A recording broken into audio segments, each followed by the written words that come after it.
సూర్యాపేట జిల్లా హుజూర్ నగర్లో చాకలి మంగళవారి దుకాణాలను మున్సిపల్ అధికారులు తొలగిస్తుండగా బాధితులు అడ్డుకున్నారు.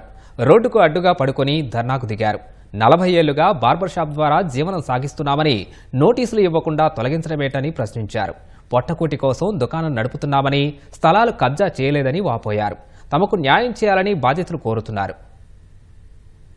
20 సంవత్సరాలుగా మేము ఇట్లా ఇక్కడ జీవనం కొనసాగిస్తూ ఉన్నాం.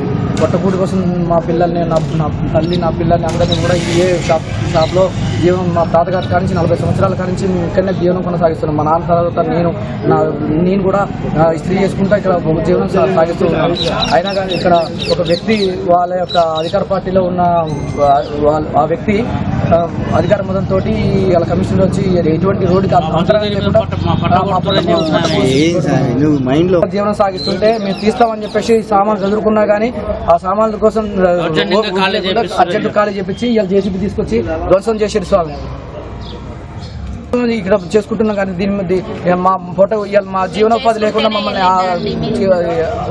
నడి రోడ్డు మీద పడేసిన పరిస్థితి వచ్చింది సార్. మా తాతయ్య గారు నుంచి మా ఆయన గారు జీవనం సాగిస్తున్నారండి. ఒక లాండ్రీ షాప్ చేసుకొని బతికే ఒక వృత్తి మీద ఇంత దౌర్జన్యంగా మీరు దిగదారుతారని అనుకోలేదు.